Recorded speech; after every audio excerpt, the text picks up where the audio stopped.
Ceci est un livre audio autogénéré par Google. Avant-propos. La communication prise globalement est constituée de deux branches. La première est tournée vers les acteurs intérieurs de l'organisation que sont les syndicats, le personnel non syndiqué, le comité d'entreprise, les équipes de travail, l'administration et même les actionnaires pour certaines formes d'organisation. La seconde branche s'intéresse aux partenaires. Ce sont les clients, les fournisseurs, les financiers et toutes les composantes de l'environnement économique et social. Dans un ouvrage précédent, intitulé Communication interne dans les organisations, nous avons déjà abordé le premier aspect. Dans la présente publication, nous développons essentiellement la communication externe en adoptant une optique marketing. En réalité, nous n'innovons aucunement, nous n'exprimons que ce qui se pratique, car toute communication ne s'inscrit que dans une philosophie de séduction des partenaires. Peut-être faut-il le rappeler, le marketing est pour toutes les entreprises et de mieux en mieux, pour toutes les organisations publiques et privées, la combinaison optimale des moyens pouvant leur permettre d'améliorer les relations avec les utilisateurs des produits et services proposés à l'environnement économique et social. Le marketing est donc l'ensemble des techniques modernes de séduction des clients. Dans sens large, il est consubstantiel à la communication externe. En effet, les visions du marketing et de la communication externe sont très convergentes et complémentaires. C'est pourquoi nous avons cédé, par inclination professionnelle aussi peut-être, en donnant une certaine orientation managériale à cet ouvrage. La publicité, la promotion des ventes et les relations publiques ne sont-elles pas d'abord des techniques des entreprises qui s'étendent de plus en plus aux organisations publiques et privées ? C'est du reste ce qu'exprime Kotler lorsqu'il écrit que, de par sa nature même, toute entreprise est agent de communication. Introduction générale. Entité composite, l'organisation existe par la volonté conjointe de ses membres. Elle a une finalité prédéfinie qui conditionne toutes ses actions, dont les activités de communication. Ainsi, les entreprises, les institutions et associations à but finalisé, quelle que soit leur forme, sont des organisations. Par contre, ne sont pas considérés comme des organisations les attroupements spontanés, les réseaux ou groupes d'individus constitués sur la base des relations duelles et dans lesquels la plupart des membres s'ignorent. En effet, une organisation a toujours un but consigné dans ses actes de constitution, ses statuts et sa structuration, organigramme, qui répartissent les rôles et charges des différents acteurs. Ces actes définissent aussi les politiques et orientations, les stratégies et les tactiques opérationnelles. Une organisation communicante se conforme par conséquent à ces politiques et stratégies en convergence avec les objectifs successifs, correspondant aux périodes qui jalonnent sa courbe de vie. Autour des années 1970, les organisations comme les entreprises, quelle que soit leur forme, ne se concevaient plus comme caractérisées uniquement par la discipline, la hiérarchie et la renonciation de chaque membre à son individualité. Au contraire, avec l'apparition des nouvelles technologies, nombreux sont ceux qui ont cru que les individualités s'épanouiraient et que la parole se libérerait. Ce passage à la société de l'information se traduirait aussi par la notion de consécration de la bonne gouvernance. Or, de nombreuses organisations, qu'elles soient à but lucratif ou non, ont dû découvrir qu'elles devaient se faire connaître, reconnaître, manifester leur utilité sociale et projeter ainsi une bonne image à l'extérieur. Bien que l'avènement de la société d'information et des loisirs ait déjà commencé à prendre forme, il n'en fut rien hélas et la société post-industrielle ne fut qu'un mirage, lié à la planification et aux limites intrinsèques de la communication sociale elle-même. Alors, pour ne pas être obligé d'abandonner par la faute des moyens, des projets entamés, il est convenable de toujours envisager une rubrique « Communication » lors de la budgétisation des actions. Le titre de cet ouvrage, comme le premier qui traite de la communication interne, porte sur la question de savoir comment les organisations communiquent aujourd'hui. Mais il s'agit aussi de savoir comment ces organisations pourraient développer leur stratégie pour accroître l'efficacité de ces communications. En fin de compte, on découvre toute la complexité de la question à cause de pesanteurs sociales et anthropologiques qui constituent des limites quasi infranchissables au projet de convergence à toute relation de communication.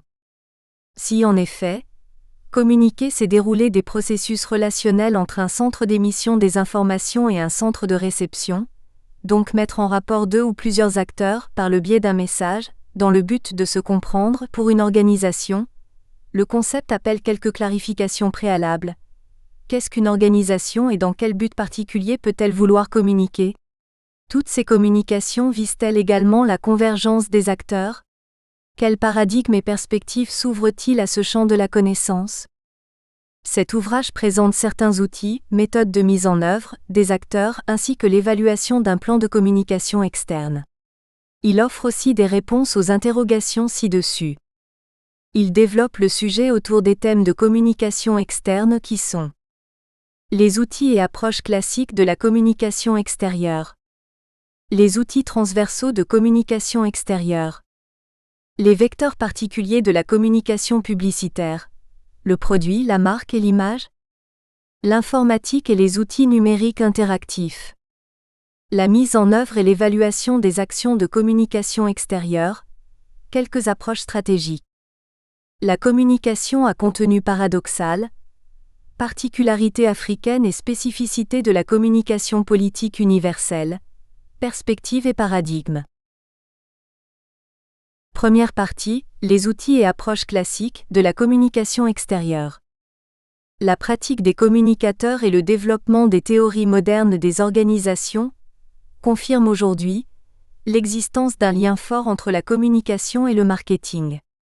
En effet, leurs outils et leurs techniques ne se différencient qu'en fonction du domaine spécifique d'application qui peut être marchand ou non, public ou privé, lucratif ou non.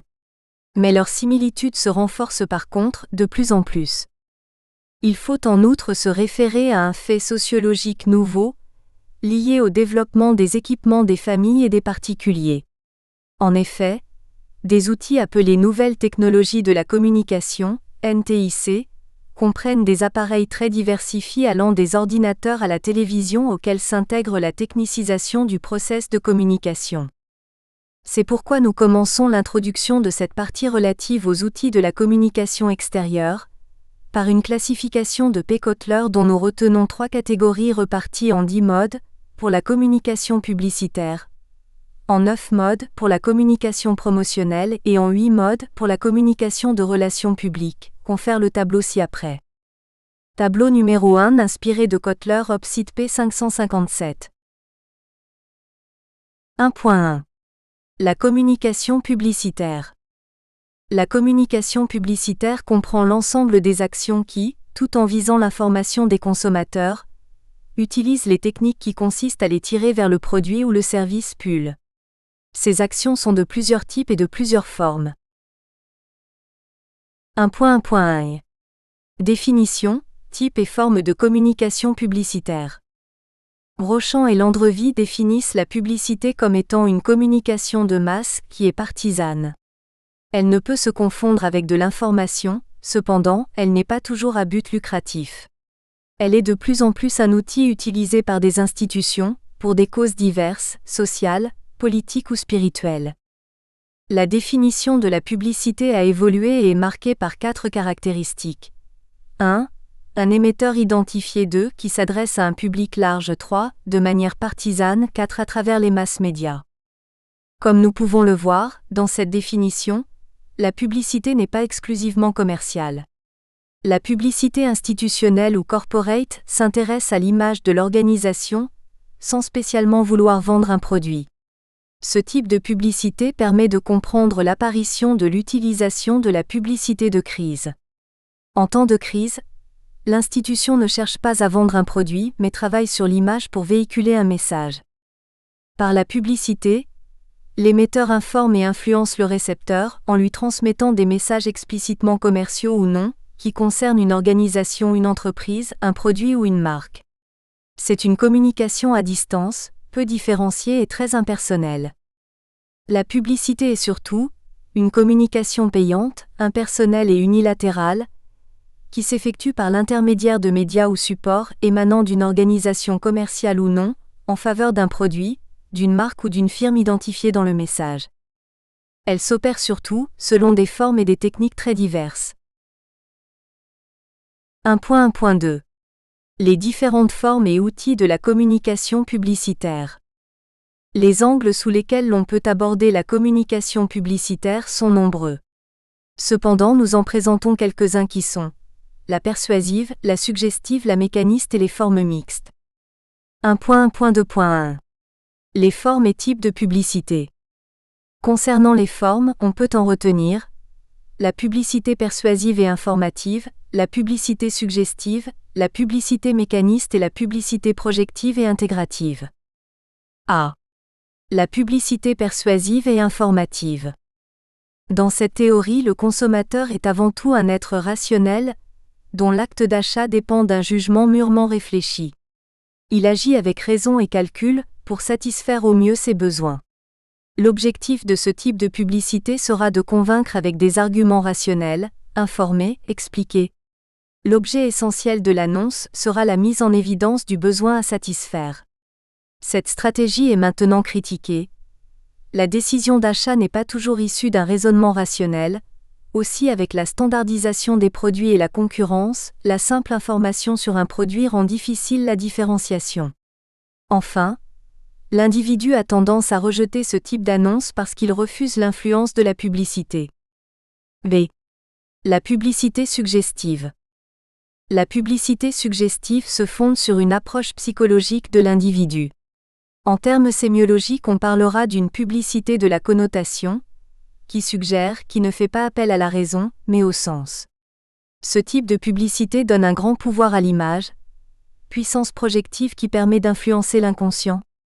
Les mécanismes mis en œuvre dans ce genre de publicité sont d'ordre psychanalytique, Freud. Ils mettent en lumière les notions de projection, d'identification. La projection. La projection est une opération par laquelle le sujet expulse de soi et localise dans l'autre personne ou chose, des qualités, des sentiments, des désirs qu'il méconnaît ou refuse en lui. La projection est à l'œuvre dès que l'on lit une image. Il peut s'agir de l'interprétation d'une situation mettant en jeu des personnages plus ou moins identifiés. Le texte dans une image a une fonction d'ancrage, selon Barthes. Il dirige le sens et donc limite la projection de l'image. La projection a un effet conatif, mémorisation. L'identification. C'est un processus psychologique par lequel un sujet assimile un aspect, une propriété de l'autre et se transforme partiellement ou totalement sur le modèle de celui-ci. La publicité utilise l'identification dans les formulations anecdotiques. Cet art consiste à donner au consommateur l'impression de se reconnaître dans des situations, par des personnages, des comportements suffisamment avantageux pour que le consommateur ait envie de s'identifier à cette représentation imaginaire. C'est l'image idéalisée de soi. C'est l'idéal du moi. La publicité suggestive a aussi des limites, car elle peut conduire à des publicités trop peu spécifiques au produit en se concentrant non pas sur la qualité du produit, mais sur le désir mis en jeu. Elle a parfois tendance à trop s'éloigner du produit. C. La publicité mécaniste. Cette théorie affirme que le comportement économique du consommateur n'est ni rationnel, ni conscient. Ce comportement est passif, soumis au conditionnement et adopte des réflexes par habitude. La publicité mécaniste se réfère à Pavlov et s'appuie aussi sur le behaviorisme selon lequel l'homme serait un animal conditionné par le moyen des mécanismes d'apprentissage. L'objectif de ce type de publicité est de créer un automatisme chez le consommateur. Le processus implique l'omniprésence de l'identité du produit ou de la marque, en utilisant la technique du matraquage publicitaire. La faiblesse d'une telle conception est l'image dévalorisante de la publicité qu'elle en crée chez les gens. D. La publicité projective et intégrative. Le postulat de base est que le consommateur appartient à plusieurs groupes sociaux ayant chacun leurs normes. La stratégie des concepteurs de la publicité est de conférer au produit, ou à la marque, les signes d'un groupe valorisant. Toute communication suppose en effet un échange de signaux entre un émetteur et un récepteur, avec la mise en œuvre d'un processus de codage et de décodage. La forme la plus usuelle de codage est le langage, destiné à permettre l'échange.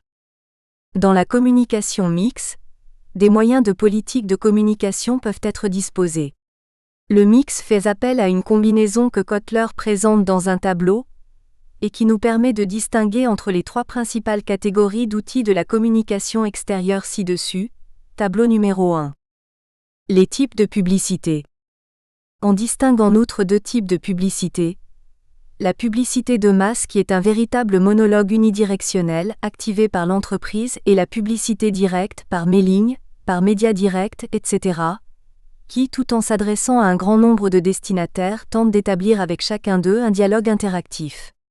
Les messages, envoyés à l'adresse des destinataires, sont cependant standardisés. Certains auteurs et praticiens emploient également le terme hors média. 1.1.2.2. Les outils et supports de la communication publicitaire. Les modes d'expression publicitaire sont la radio, la presse, le mailing, les catalogues, le cinéma, les brochures, les posters, les annuaires, les présentoirs, les symboles et logos. C'est par eux et surtout par leur combinaison judicieuse que les politiques, les stratégies et tactiques de communication modernes sont construites. 1. La radio. La radio est un média qui a été introduit récemment en publicité. C'est beaucoup plus sous la forme de parrainage ou de patronage que les annonceurs la présentent dans des émissions en direct, en différé ou en duplex. Comme dans la presse, la radio exige aussi des précautions. Il faudra aussi s'acclimater avec quelques concepts comme le temps d'antenne, le tarif message, le communiqué, l'accrochage, l'indicatif et le jingle. 2. La presse. C'est l'ensemble des quotidiens, revues, magazines qui véhiculent les annonces publicitaires. Quant au dossier de presse, il rassemble dans dossier toutes les interviews et peut servir à l'analyse de son contenu par rapport à la politique de communication de l'organisation. 3. Le mailing ou publipostage. Le mailing ou le publipostage est la technique publicitaire qui consiste à atteindre les consommateurs en leur expédiant par voie postale le support de la communication publicitaire. Il consiste aujourd'hui à utiliser les moyens modernes de communication, et a donc dépassé les limites de la poste pour l'Internet. On parle alors de emailing. 4. Le catalogue. C'est un document plus ou moins volumineux contenant les produits proposés aux consommateurs. Il a été développé dans le cadre de la vente par correspondance qui a connu ses années de gloire à la fin des années 50, en France particulièrement avec la Redoute à Roubaix. Il faut également citer France Loisirs dans les années 70. 5. Le cinéma. Le cinéma est considéré comme un média mineur à cause de son champ limité aux seuls cinéphiles qui fréquentent les salles de cinéma. Avant le début du film, pendant l'entracte et à la fin, quelques annonces publicitaires sont passées. 6. La brochure. C'est un document dont la taille et le contenu s'apparentent à ceux d'un dépliant. Son utilisation répond à un besoin de publicité. Il peut être accompagné d'une lettre et adressé par la poste au dentinaire. Dans ce cas, il se rapproche de la technique du mailing. Il peut aussi être remis en main, lors d'une opération promotionnelle ou sur le lieu de vente. Son rôle est d'attirer l'attention sur un produit ou une marque. Il doit être rédigé de sorte que le lecteur soit poussé à lire le texte en entier. Rédigé en fonction de la cible, il doit s'achever par une invitation à agir immédiatement. 7. Le poster.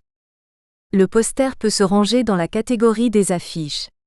Il se caractérise par le fait que généralement, il représente des photos de personnages et d'objets dont les spécificités sont montrées. Ce sont des impressions sur papier, des murs ou sur panneaux. La conception implique la recherche du thème général du poster, la recherche de l'idée, c'est-à-dire la définition de l'angle sous lequel est traité le thème et le mode d'exécution de la maquette, le choix des emplacements. Ces derniers choix dépendent du taux de fréquentation des lieux, des coûts de location et de l'éclairage.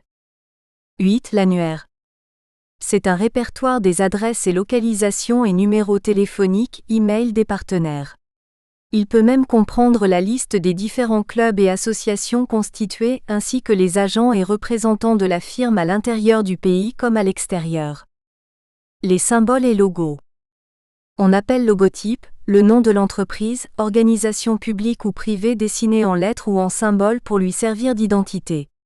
Le logo est le pont entre l'organisation, le produit ou service et le consommateur. On peut juger la qualité d'un logo à partir de 5 critères. 1. Il doit être un symbole par perception visuelle. 2. Il doit se distinguer des auteurs. 3. La signification doit être univoque et simple. 4. Il doit être facile à mémoriser. 5. Il faut qu'il puisse s'associer à l'image de l'organisation censée symboliser. Il doit surtout rassurer, être accessible, simple et reconnaissable et susciter l'émotion. De plus, il est opportun de faire la différence entre les types et les optiques publicitaires à partir desquelles les messages sont traités. 1.1.2.3. Les optiques publicitaires. On distingue 7 optiques suivantes. La publicité persuasive, basée sur une argumentation objective et des besoins suggérés et ressentis. La publicité comparative. La loi permet cette forme de publicité à condition qu'elle ne soit pas mensongère et ne rabaisse pas inutilement la concurrence. Les assertions doivent donc se baser sur des critères contrôlables. La publicité de matraquage émet des messages répétitifs de grand format, souvent par affiche, pour provoquer des réactions automatiques. La publicité suggestive se fonde sur les théories de Freud, Adler et Jung. Vance Packard est considéré comme le fondateur de cette méthode. Il développe les techniques de motivation inconsciente dans son ouvrage The Hidden Persuaders. La publicité projective considère que l'acte d'achat n'est pas le résultat d'un processus de choix individuel. La publicité subliminale agit selon des mécanismes d'influence imperceptibles. Des messages ultra rapides du type « Drink Coca-Cola » sont intégrés dans des films à la vitesse de 30 millièmes de seconde et enregistrés par le cerveau. La publicité événementielle s'accroche à un événement pour attirer l'attention du public. Comme on le voit, une typologie par les objectifs peut être édifiante à cet égard. 1.1.3. Les objectifs, les actions spécifiques et les acteurs de la publicité. Quelle que soit la manière de définir la publicité, elle s'articule essentiellement autour d'objectifs généraux et spécifiques. 1.1.3.1. Les objectifs. Ce sont les buts qui justifient son existence. En somme, ce sont ses visées immédiates, les raisons pour lesquelles la publicité est mise en œuvre, à savoir, informer, persuader et rappeler. Informer. C'est faire parvenir aux consommateurs réels et potentiels les caractéristiques et performances du produit. C'est également donner des explications sur le fonctionnement et la façon d'utiliser le produit. Dans certains cas, la publicité peut viser à rassurer en faisant disparaître les craintes et réticences du consommateur. Enfin, la construction de l'image est un des objectifs de la publicité. Persuader.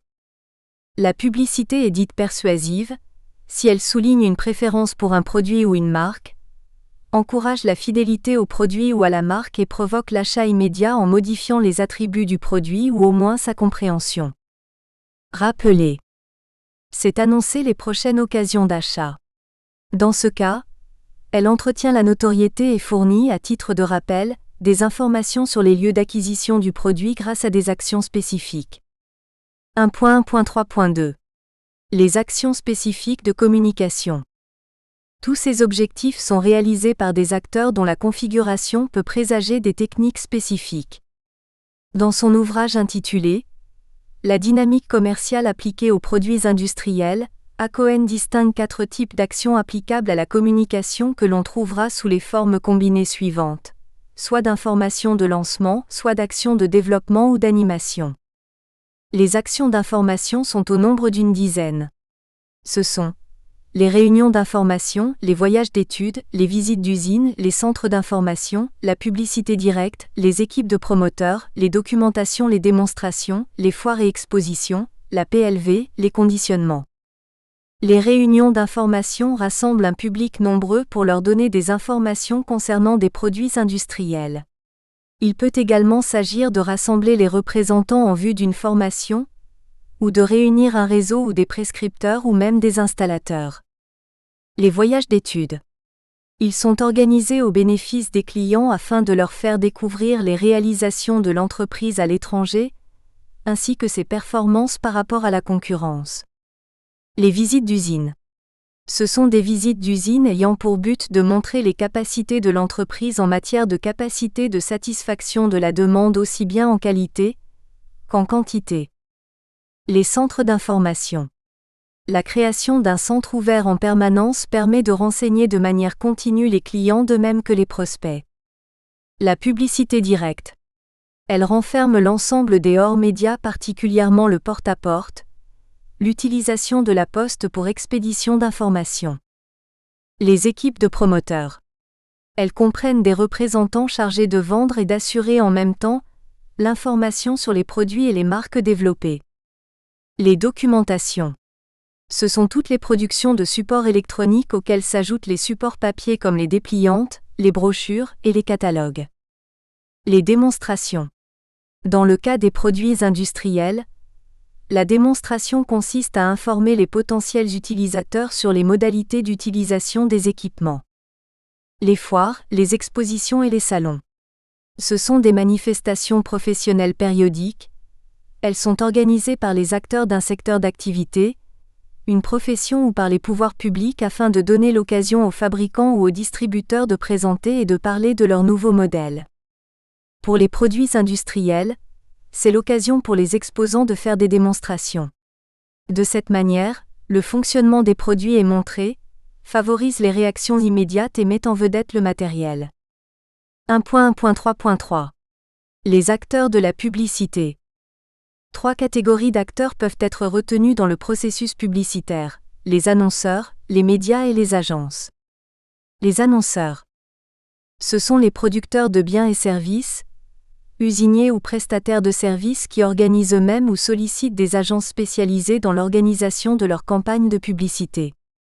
Les médias. Les médias sont l'ensemble des moyens de communication qui diffusent la publicité à destination de la population visée. On retient 3 catégories de médias. Ce sont, pour les médias visuels, l'affichage et la presse, c'est-à-dire les journaux papier et électroniques. Pour les médias auditifs, la radio ou le crieur public. Pour les médias audiovisuels, le cinéma, la télévision. Il faut souligner qu'à l'intérieur d'un média se distinguent des supports. Par exemple, le choix de médias audiovisuels nécessitera un autre choix non moins technique entre la chaîne de télévision X et Y. Pour la presse, les spécialistes auront à choisir entre le journal quotidien et un hebdomadaire. Les agences. Ce sont des entreprises spécialisées dans la gestion des campagnes de publicité, pour le compte des annonceurs et moyennant une rémunération.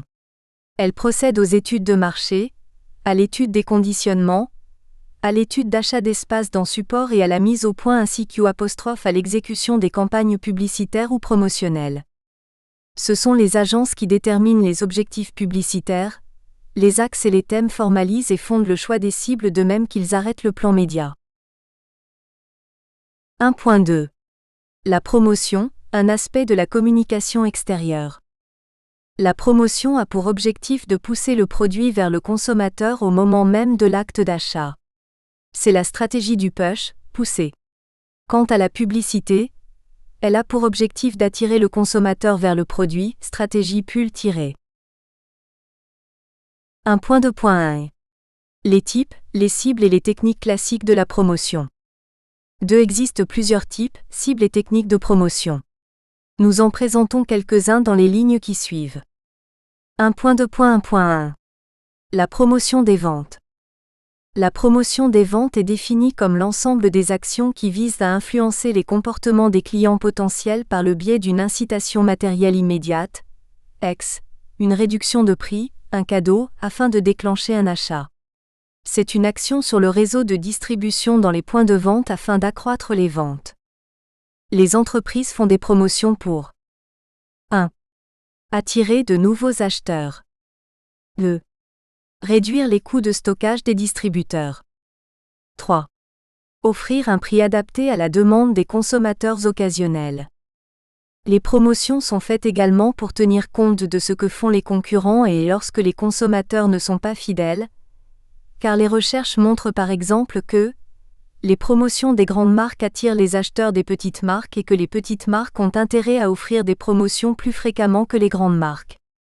Enfin, les promotions de vente sont des stratégies qui visent les consommateurs rationnels qui cherchent à anticiper les promotions. En outre, le soutien promotionnel d'un fabricant donne toujours des arguments efficaces à la force de vente vis-à-vis des distributeurs, pour les convaincre d'accepter le produit et de le placer en un bon emplacement. 1.2.1.2 La promotion commerciale. La promotion commerciale vise à développer les ventes d'un produit sous la forme de promotion de vente, voire de solde dans un point de vente. L'animation est effectuée par un animateur pour le compte de la marque ou de l'enseigne. Elle repose généralement sur un mécanisme ludique ou sur une politique de prix promotionnel. Les promotions se répartissent en 3 catégories.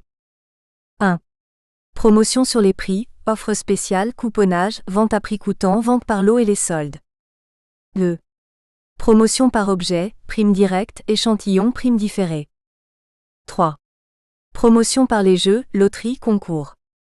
1.2.1.2.1 La mise en place d'une promotion. La mise en place d'une promotion se réalise en 5 étapes. Ces étapes permettent de réaliser une action promotionnelle de manière structurée. 1. Choix de l'intitulé et de la durée de la promotion. 2. Choix des articles à promouvoir et budget d'achat. 3. Mise en place de la promotion en précisant l'emplacement de chaque produit, par exemple les produits à forte marge bénéficiaire à hauteur des yeux du client. 4. Communication autour de la promotion. Prévoir les actions à réaliser, publicité, médias, etc., pour toucher le plus grand nombre de clients potentiels quant à la promotion. 5. Rentabilité de l'action promotionnelle, récapitulatif des dépenses et des recettes prévisionnelles. 1.2.1.2.2 Organisation et agencement de la promotion. Les promotions en début de rayon doivent être placées suivant certaines règles. La tête de gondole doit être pleine à craquer de marchandises et il ne doit pas y avoir d'espace entre le haut du produit et la planche supérieure car l'impression de masse permet de vendre de façon optimum. Les promos doivent être balisés avec des étiquettes promotionnelles qui se démarquent fortement des étiquettes classiques et une affiche doit être placée en haut de la tête de rayon ou famille de rayon. Nous sommes dans ce cas dans une préoccupation de merchandising. 1.2.2 Les différents types et modes de promotion. Les cibles et les objectifs de la promotion des ventes éclairent sur les technologies à utiliser, les approches de mise en œuvre.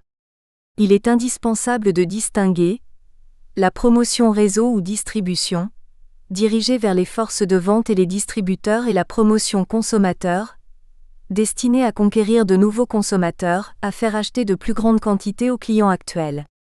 Car les objectifs sont différents en fonction des cibles visées. Il convient en outre de distinguer les médias de masse, radio, presse, TV, de la publicité sur le lieu de vente, PLV, qui sont des moyens utilisés par les fabricants ou les distributeurs sous forme de présentoirs, dégustation, etc. D'autres moyens de communication sont le conditionnement, le dépliant, le téléphone, le Minitel, etc. On retient surtout 13 modes ou outils pour présenter la promotion des ventes. Ce sont les jeux et concours, les loteries, les primes, la distribution d'échantillons, les stands, les bons de réduction, les remises, les animations, les podiums, les conditionnements, les dépliants, les téléphones, l'intranet et l'Internet. Nous les présentons ci-dessous sans entrer dans les détails. 1.2.2.1 Le conditionnement. C'est un des modes les plus commerciaux d'emballage d'un produit.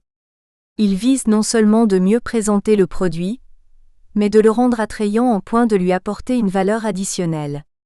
Un anglicisme désignait cette réalité marketing sous le vocable de packaging, qui suggère qu'il faut dans la distribution accorder autant d'importance à l'emballage qu'au produit lui-même. Il doit satisfaire les exigences de manutention, de logistique qu'à celles de l'esthétique. Le dépliant. Un dépliant est un support de communication promotionnelle de même nature que la brochure. Il est comme son nom l'indique sous forme d'une feuille cartonnée ou non, et conçu en harmonium qui peut à partir de son petit format, peut être déplié en plus grand A5, A3 ou A4. Le téléphone. Le téléphone est l'outil de communication banal d'une organisation. C'est presque la porte d'entrée. Utilisé pour entrer en contact donc simple. Pourtant, son utilisation doit l'être avec professionnalisme. La manière de répondre s'inscrit déjà dans la politique de communication parce que l'accueil, la courtoisie accordée à l'interlocuteur peuvent ou non améliorer l'image de l'entreprise. Il est par conséquent souhaitable qu'un document sous forme de précaution ou d'instruction à usage des employés et des services de standard soit mis à la disposition de tous les membres de l'organisation. Nous espérons que vous avez apprécié cet aperçu. Pour continuer à écouter ce livre audio sur Google Play Livres, utilisez le lien dans la description de la vidéo.